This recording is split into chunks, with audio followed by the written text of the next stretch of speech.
요즘같이 금융이 불안하고 부동산과 주식이 폭락하며 세계 경제가 불안한 세상에 많은 분들이 걱정이 많습니다. 하지만 그러한 불안한 세계 경제를 기회로 엄청난 부자가 된 사람들이 많습니다. 그 중에 한 사람이며 세상에서 가장 큰 부동산 부자이며 막강한 권력을 가졌던 사람. 그는 바로 미국의 45대 대통령 도널드 트럼프입니다. 부잣집에서 태어나서 술, 담배만 안 했지. 어렸을 때부터 막 나갔어요. 근데 더 부자가 돼 데이트도 자기 마음대로 결혼도 맘대로 마음에 안 들면 엎어버리고 그런데도 연예인처럼 유명세를 얻고 막말도 마음대로 하고 겸손하지도 않고 패스트푸드도 즐겨 먹고 아무거나 막 먹는데도 건강해요. 심지어 제일 중요한 건 팬덤이 장난이 아니에요. 그렇게 살다가 세상에서 가장 힘이 세다는 미국 대통령까지 됐죠. 1946년 6월 출생한 트럼프는 2016년 미국 45대 대통령으로 당선됐다. 정계에 입문하기 전에는 사업가이자 텔레비전 프로그램 진행자로 대중적 스타가 되기도 했다. 최근 거주지를 뉴욕 맨해튼에서 플로리다주 팜비치로 옮겼다. 뉴욕의 퀸스에서 태어난 트럼프는 포덤대학에 입학해 2년을 다닌 뒤 펜실베이니아 대학 와튼스쿨로 전학해서 경제학을 공부했다. 1971년 부친이 경영하던 부동산 회사의 사장이 돼 회사 이름을 트럼프, 더 트럼프 올가니제이션로 변경했다. 사업 영역도 고층 빌딩, 호텔, 카지노, 골프장 건설과 운영 분야로 확장했다. 트럼프라는 이름을 이용해 여러 가지 프랜차이즈 사업도 벌였다. 1996년부터 2015년까지 세계적인 미인 대회 미스 유니버스를 인수해 운영하기도 했고 2003년부터 2015년까지 미국 MBC 방송의 리얼리티 프로그램 어프렌티스, 디 어프렌티스를 진행했다. 트럼프의 정치적인 노선은 대중주의자, 보호주의자, 고립주의자, 국수주의자로 표현된다. 공화당 후보로 2016년 대선에 돌연 뛰어들어 전체 득표율은 힐러리 클린턴에 뒤졌지만 선거인단 규모에서 앞서며 대통령에 당선됐다. 취임 당시 71세로 가장 나이가 많은 대통령이었으며 군대나 공직 경험이 전혀 없는 첫 대통령이었다. 대통령이 된 후 인종주의적인 발언과 행동으로 논란을 빚었고 사실과 다른 발언을 해 언론이 검증 작업을 벌이기도 했다. 대통령이 돼서는 어땠어요? 가족들을 유직에 앉히고 기존의 질서 따위는 무시하고 근데도 남들이 해내지 못했던 미국 우선주의로 인해서 성과도 일부되고요. 은근히 사람을 행보가 사이가 다 이런 평가도 꽤 있었어요. 대통령도 당선되고 또다시 재선하는 게 당연해 보였죠. 아, 이 사람 인생은 이렇게 폭주 기관차처럼 잘 나가나 보다. 근데 인생이라는 게 참 희한하죠. 이러한 트럼프를 재선 못하게 막은 바이든은 사람은 좋다지만 가장 카리스마틱하지 않은 사람. 1인자 자리에 어울리지 않고 대권 도전에도 연달아 실패했고 말실수도 많은 사람. 심지어 나이도 80에 가까운 바이든이 끝까지 잘 나갈 것 같던 트럼프한테 패배를 안겨줬습니다. 오늘은 트럼프가 어떻게 부동산 부자가 되었고 어떻게 지금까지 자리에 왔는지 알아보겠습니다. 그리고 앞으로 있을 제47대 미국 대통령 선거에도 또다시 등판한다고 합니다. 오늘은 과거의 4년 동안 온 세상을 뒤흔들었고 어쩌면 앞으로도 그럴지 모르는 역사상 가장 성공한 관종이라는 평가를 받는 제45대 미국 대통령 도널드 트럼프의 성공과 도전입니다. 자, 트럼프의 성공의 비결이 뭐였을까요? 아빠가 부자였던 거 말고 남들이 주목하지 않을 때 남들과 다르게 보고 다르게 행동한다. 그런데 성공뿐만 아니라 좌절의 원인도 같은 뿌리에서 나왔을 수도 있다고 생각해요. 부동산 사업하는 부유한 집안 아들로 태어난 트럼프는 어렸을 때부터 호전적인 아이였어요. 초등학교 2학년 때 음악 선생님이 음악에 대해서 아무것도 모른다고 주먹을 휘둘러서 선생님 얼굴에 멍들게 해요. 트럼프는 이걸 두고 나중에 뭐라고 했냐면 폭력적인 방법을 통해서라도 내 생각을 표현하고 싶었다. 하지만 훗날 이젠 주먹이 아니라 머리를 쓰려고 한다. 이걸 자기 책에 직접 썼다니까요. 그것도 좀 이상하죠. 그러다 군사학교, 대학교를 거쳐서 아버지 사업을 돕게 됩니다. 아버지가 말을 안 들어서 군사학교 일부러 보냈다는 얘기가 있어요. 근데 대학 가서 보니까 애들이 그냥 그렇대요. 별게 아닌 것 같거든요. 그리고 어차피 뭐 공부에는 큰 관심이 없었고 대학교 자체보다 그 이후가 중요하다. 아무튼 졸업해서 아버지 일을 돕게 됩니다. 싸게 나온 잘 관리하는 임대주택을 사들여서 잘 꾸미고 깨끗하게 만들고 관리를 잘해서 다시 파는 아버지를 도와서 그렇게 돈을 번 트럼프가 당시 일을 두고 이렇게 얘기를 해요. 차를 팔고 싶을 때 5달러를 들여서 잘 닦고 광을 반질반질하게 내면 500달러를 더 받을 수 있다. 이게 무슨 뜻일까요? 남들이 주목하지 않을 때 남들과 다르게 보고 다르게 행동한다. 근데 이런 것도 아버지를 도와서 잘하고 있었는데 아버지를 앞서고 싶다. 1등이 되고 싶다. 이런 강한 욕망이 있었어요. 트럼프가 그래서 맨해튼으로 진출합니다. 우리로 따지면 지방에서 잘 나가던 사업가가 서울로 진출해가지고 또 서울 한복판에다가 사업체를 차리고 여기서 성공해보겠다. 이런 거죠. 그래서 아까 말씀드린 그 특성을 완전히 극대화시킵니다. 정확한 판단과 과감한 실행으로 트럼프의 이름을 널리 알리게 된 맨하탄의 코모도 호텔 개축 사업을 그랬죠. 코모도 호텔이 계속 적자라서 세금도 못 내던 호텔이에요.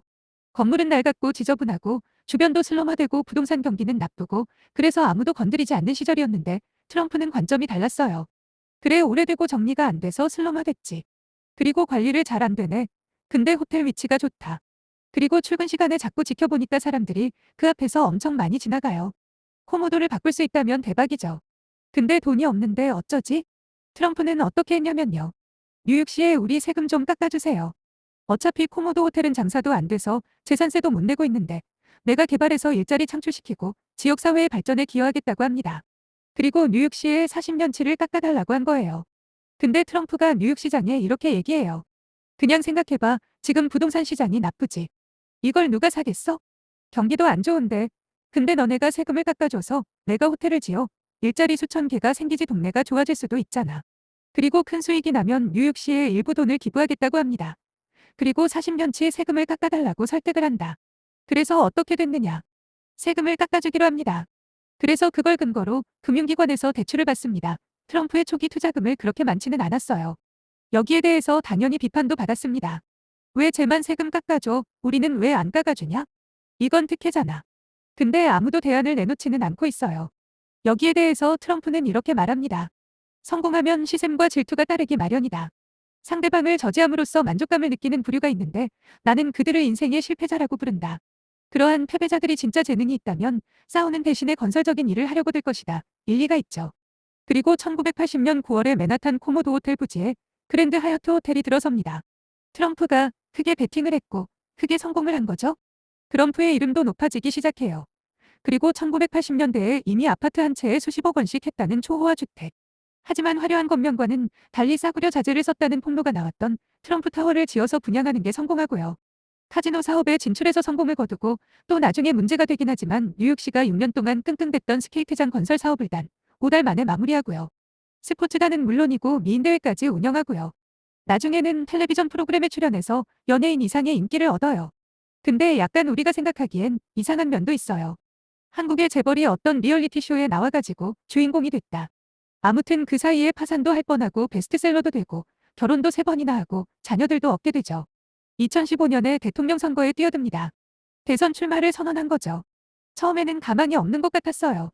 당내에서도 많은 비난과 비판이 있었습니다. 막말한다, 품격이 없다, 사기꾼이다. 트럼프가 당선이 되면 민주주의 자체의 위기가 올 거다.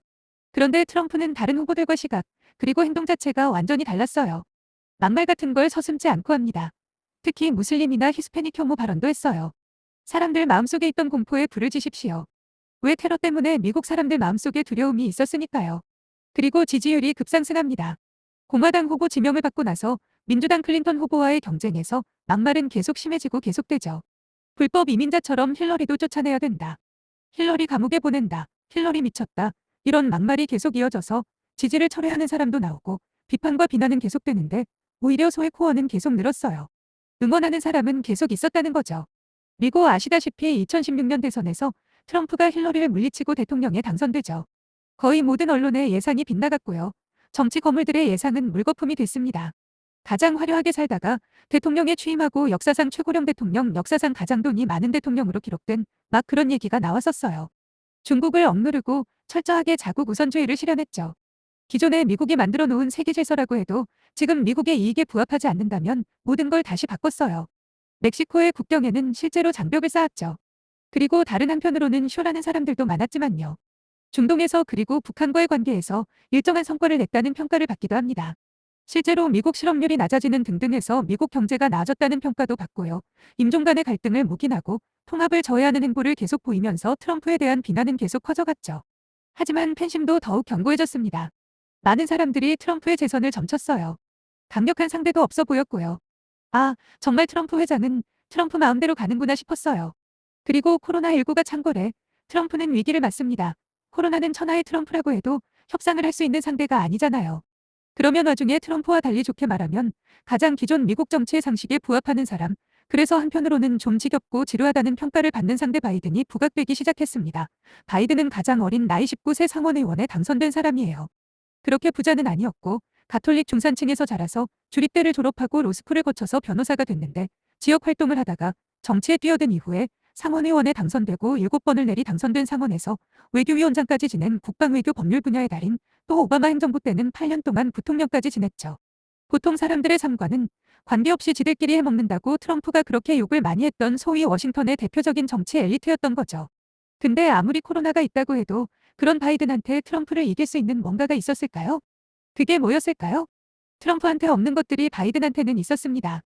일단은 아픔을 겪고 버티고 견디면서 살아온 인간미가 있었죠. 바이든의 아내가 아이들을 태우고 쇼핑을 하겠다고 차를 몰고 나간 거죠. 근데 그 차를 트레일러가 덮칩니다. 아내와 갓돌을 지난 딸이 숨지고요. 아들 둘이 중상을 입습니다. 바이든은 자살까지 생각했다고 하고요. 애들 둘 돌봐줄 사람이 없을까봐 상원의원직도 포기하려고 했잖아요. 그렇지만 가족들과 동료 의원들의 도움을 받아서 겨우겨우 버티면서 살아가요. 그렇게 아픔을 견디고 버티고 하면서 정치를 계속했는데 바이든이 부통령 시절이던 2015의 바이든보다 나은 정치인이 될 거라고 기대했던 첫째 아들 46살의 장남 보 바이든이 뇌종양으로 세상을 먼저 떠납니다. 그렇지만 당시에 엄청난 슬픔에 빠졌던 바이든한테는요. 가족들과 친구들이 있었습니다. 친구들과 주변 사람들이 계속 바이든을 응원하고 주변을 지켰습니다. 과거에 아픈 사람들한테, 힘든 사람들한테 바이든이 그렇게 해줬던 것처럼. 반면에 트럼프는 같은 공화당의 과거 대선 후보였던 베트남 전쟁 영웅 맥케인 의원한테 포로로 잡혔으니까 영웅이 된 건데 포로로 잡힌 게 무슨 영웅이에요? 안 잡혀요 영웅이지? 이렇게 트럼프는 말했다. 그리고 바이든은 어렸을 때 말 더듬는 증상이 심했대요. 지금은 극복을 했지만 지금도 당황하면 말을 더듬고 말 실수도 많아요.